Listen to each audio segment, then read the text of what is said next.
రోజు జూన్ 11 అండి. ఈ జూన్ 11 ఏదైతుందో ఈ జూన్ 11కు సంబంధించిన ఇంపార్టెన్స్ ఏంది అంటే ఇంటర్నేషనల్ డే ఆఫ్ ప్లే అని చెప్పుకుంటామండి. ఓకేనా? జూన్ 11కు సంబంధించిన ఇంపార్టెన్స్ ఏంటి? ఇంటర్నేషనల్ డే ఆఫ్ ప్లే లాగా చెప్పుకుంటామండి. ఓకేనా?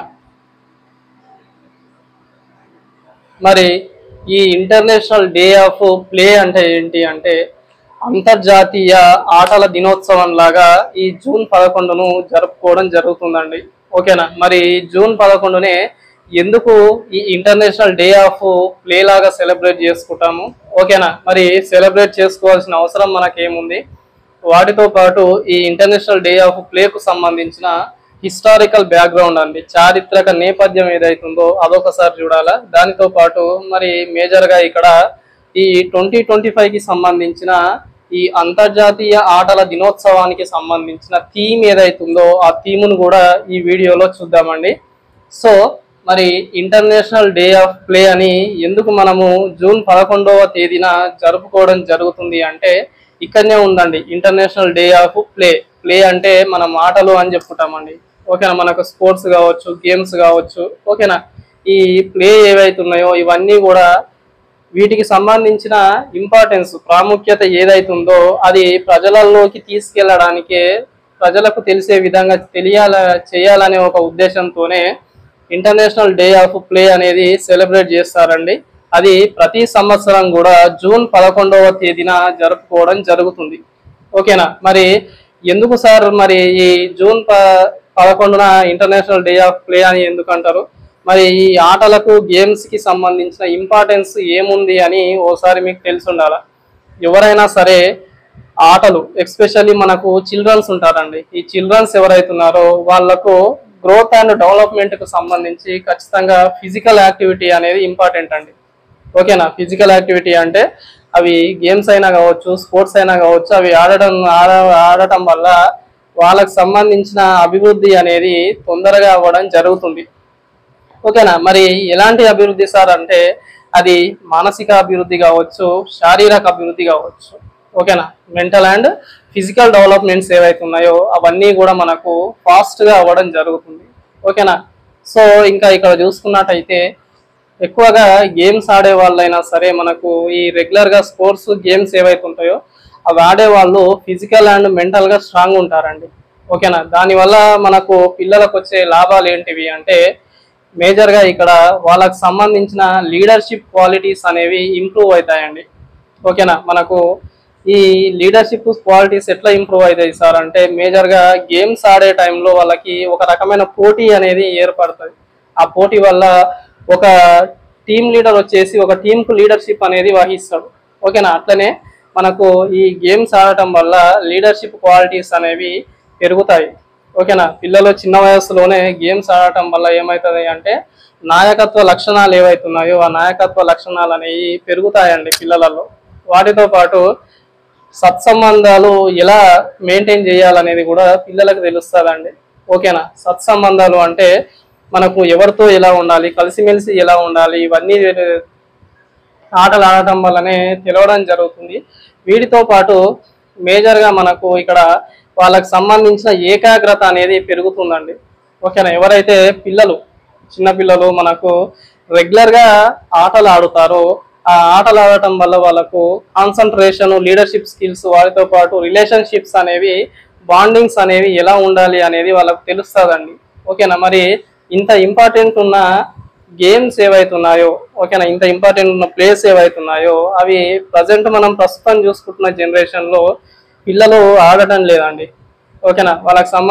దానికి సంబంధించి ఎందుకు ఈ జనరేషన్లో ప్రజెంట్ మనం చూసుకుంటున్న 2025 ఆ టైంలో స్పోర్ట్స్ అండ్ గేమ్స్కి, ఫిజికల్ గేమ్స్కి అంత ఇంపార్టెన్స్ ఇవ్వటం లేదు అంటే దానికి నెంబర్ ఆఫ్ రీజన్స్ ఉంటాయండి. అందులో భాగంగానే మనకు చిన్న కుటుంబాలు కావచ్చండి. ఓకేనా? ఈ చిన్న కుటుంబాలు ఉండటం వల్ల ఏమవుతుందండి అంటే ఇంట్లో తక్కువ మంది ఉండటం, ముందోళ్ళు కూడా వేరే వేరే వాళ్ళ పనులలో ఎంగేజ్ కావటం వల్ల పిల్లలతో ఆడుకునే వాళ్ళు ఎవరు ఉండరండి. ఓకేనా? మనకు ఒక 10 years, 15, 20 years బ్యాక్ ఏమవుతుంది అంటే ఇంట్లో ఉమ్మడి కుటుంబ వ్యవస్థ అనేది ఉండేదండి, జాయింట్ ఫ్యామిలీ అనేది ఉండేది. దానివల్ల ఇంట్లో ఫోర్ ఫాదర్స్ కావచ్చు, మనకు ఈ యాన్సెస్టర్స్, గ్రాండ్ పేరెంట్స్ వీళ్ళందరూ ఉండటం వల్ల ఇంట్లో ఒక రకమైన వెదర్ ఉండేదండి, వాతావరణం క్రియేట్ అయి ఉండేది. ఇంకా చూసుకున్నట్టయితే ప్రజెంట్ జనరేషన్లో ఎడ్యుకేషన్కి ఇచ్చిన ఇంపార్టెన్స్ స్పోర్ట్స్కి ఇవ్వటం లేదండి. ఓకేనా, ఫర్ ఎగ్జాంపుల్ మార్నింగ్ ఒక 1 hour, సాయంత్రం ఒక 1 hour స్పోర్ట్స్ ఏమన్నా ఆడితే ఆ అబ్బాయి జీవితంలో రోజు ఒక 2 గంటలు వేస్ట్ అవుతున్నాయని ఆలోచించాడు. అలాంటి మెంటాలిటీ అనేది డెవలప్ అయిందండి. ఆ 2 గంటలు ఆటలు ఆడేదానికంటే ముందు వచ్చి అదే 2 గంటలు చదువుకోవచ్చు కదా అనే ఇలాంటి రకమైన మెంటాలిటీ అభివృద్ధి చెందడం వల్ల పిల్లలు కూడా ఆటలకు దూరం అవుతున్నారండి. ఓకేనా, వాటి ద్వారా మేజర్గా ఒక సర్టన్ స్టేజ్ వచ్చిన తర్వాత పిల్లలు ఎవరైతున్నారో వాళ్ళు ఒబేస్ కావడం జరుగుతుందండి. ఒబేసిటీ ఏదైతుందో, స్థూలకాయం అంటారు కదా, ఆ స్థూలకాయం చేత బాధించడం జరుగుతుంది. ఓకేనా, వాళ్ళ వయసుకు తగ్గట్టు ఉండకుండా ఎక్కువ బరువు కావడం, ఎలాంటి ఆటలాడక ఎలాంటి ఫిజికల్ యాక్టివిటీ లేకపోవడం వల్ల శరీరంలో వేరే వేరే ప్రాంతాలలో విపరీతమైన కొవ్వు పెరుగుకపోవడం అండి, ఇదే ఒబేసిటీ అని చెప్తాం. ఇది ఒక రీజన్ ఉంటుందండి. తర్వాత మేజర్గా ప్రజెంట్ ఉన్న మేజర్ ప్రాబ్లం ఏంటండి అంటే usage of internet and mobile phones అండి.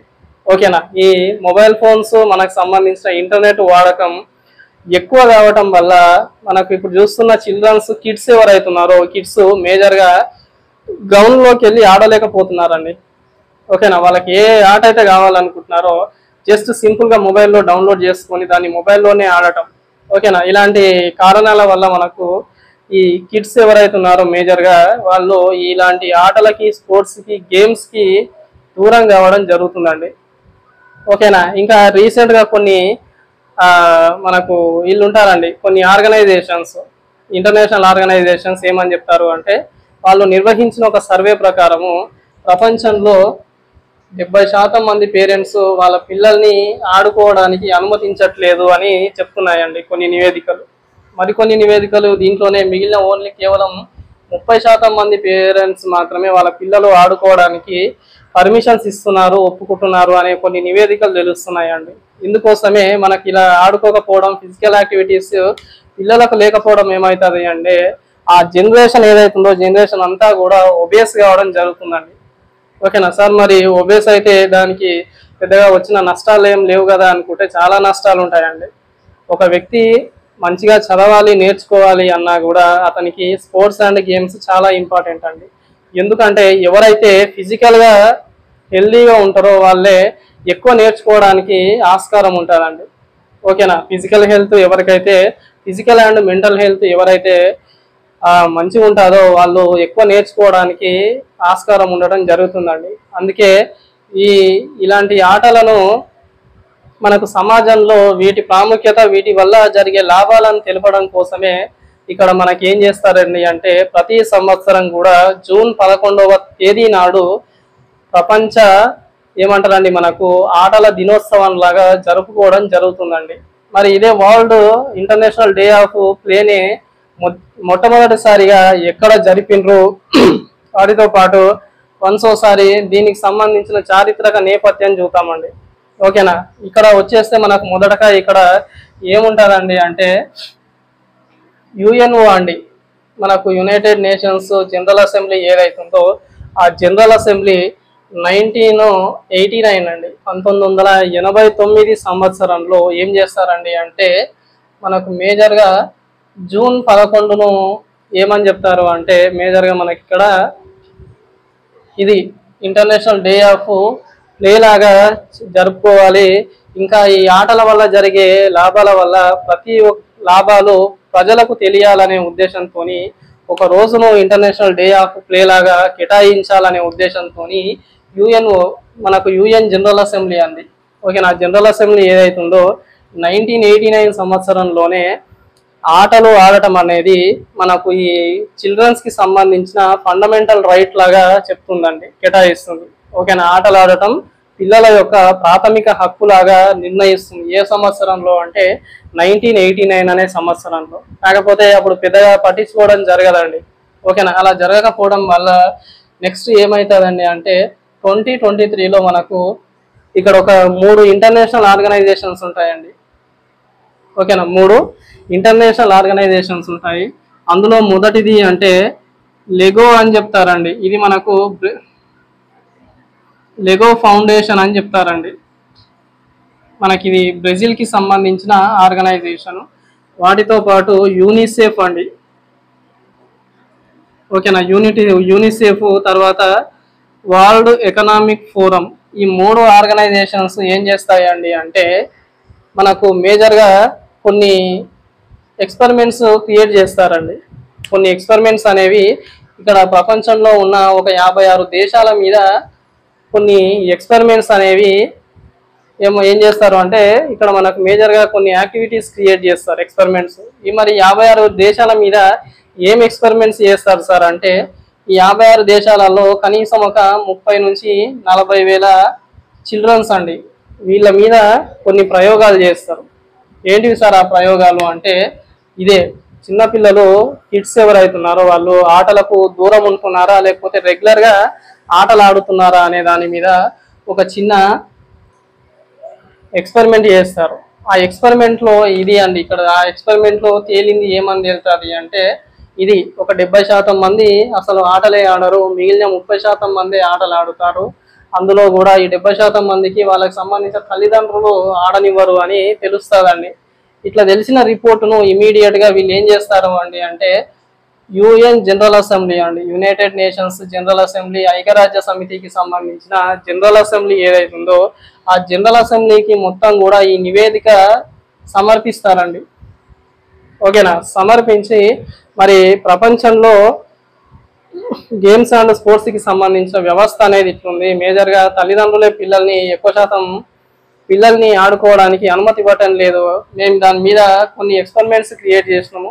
ఆ ఎక్స్పెరిమెంట్స్కి సంబంధించిన రిపోర్ట్స్ అనేవి ఇవి అని 2023లో ఏం చేస్తారండి అంటే యుఎన్ జనరల్ అసెంబ్లీకి ఇవ్వడం జరుగుతుందండి.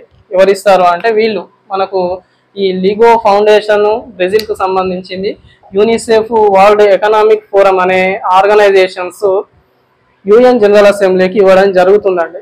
అలా ఇచ్చిన తర్వాత నెక్స్ట్ మనకు ఈ 2024లో ఏమవుతుందండి అంటే మార్చిలో అండి, మార్చి 25న యునైటెడ్ నేషన్స్ జనరల్ అసెంబ్లీ ఏం చేస్తుందండి అంటే ఒక సమావేశం జరుగుతుందండి. ఆ సమావేశంలోనే జూన్ 11న మనకు ఇంటర్నేషనల్ డే ఆఫ్ ప్లే లాగా మనకు జరుపుకోవాలని ఏం చేస్తానండి అంటే ప్రకటించడం జరుగుతుంది. ఏ రోజు అది అంటే 2024 మార్చి 25న. అలా దాని తర్వాతనే ఇదే ఇక్కడ ఇలా జరుపుకోవడం అని ప్రకటించడంతోనే ఇమీడియట్గా ఒక 140 దేశాలు ఈ ప్రకటనను ఆమోదిస్తాయండి. ఓకేనా, అట్లా ఆమోదించడం ద్వారా ఇక్కడ మనకు 2024 జూన్ 11 నుంచి అండి, 2024 జూన్ 11 నుంచి మనకు first time international day of ప్లేని ఫస్ట్ ఎప్పటి నుంచి సెలబ్రేట్ చేస్తున్నారండి అంటే 2024 జూన్ 11 నుంచి సెలబ్రేట్ చేసుకోవడం జరుగుతుందండి.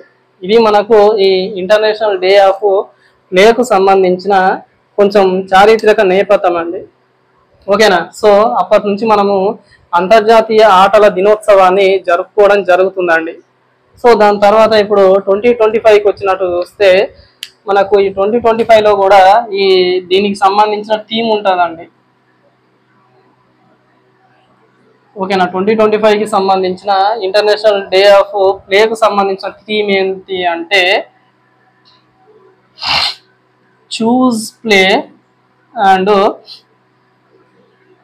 Everyday. Choose play and everyday అనేది ఈ మనకు 2025కి సంబంధించిన ఇంటర్నేషనల్ డే ఆఫ్ ప్లేకు సంబంధించిన థీమ్ అండి. చూజ్ ప్లే అండ్ ఎవ్రీడే అంటే ఇక రోజు ఆడండి అన్నట్టు, ఏదైనా ఒక ఆటను సెలెక్ట్ చేసుకొని రోజు ఆడండి అనే అర్థాన్ని ఇస్తుందండి అది. ఓకేనా, మనకు రీసెంట్గా ఇండియన్ గవర్నమెంట్ కూడా మనకు రీసెంట్గా స్టాప్ ఒబేసిటీ అనే ఒక కాన్సెప్ట్తోని రావడం జరిగిందండి. ఓకేనా, ఈ స్టాప్ ఒబేసిటీ అనే ఒక కాన్సెప్ట్తోని ఇండియన్ గవర్నమెంట్ కూడా రావడం జరిగింది. వాటన్నిటికీ ఒబేసిటీ అంటే మనకు భారతదేశంలో ఒబేసిటీకి సంబంధించిన పేషెంట్స్ ఎవరైతున్నారో వాళ్ళు పెరుగుతున్నారని దాని అర్థం అండి. అవన్నీ కూడా మరి దేనికి సంబంధించి అంటే మేజర్గా ఇదండి, స్పోర్ట్స్ గేమ్స్ ఆడకపోవడం, వాటితో పాటు ఫుడ్ సేఫ్టీ లేకపోవడం అండి.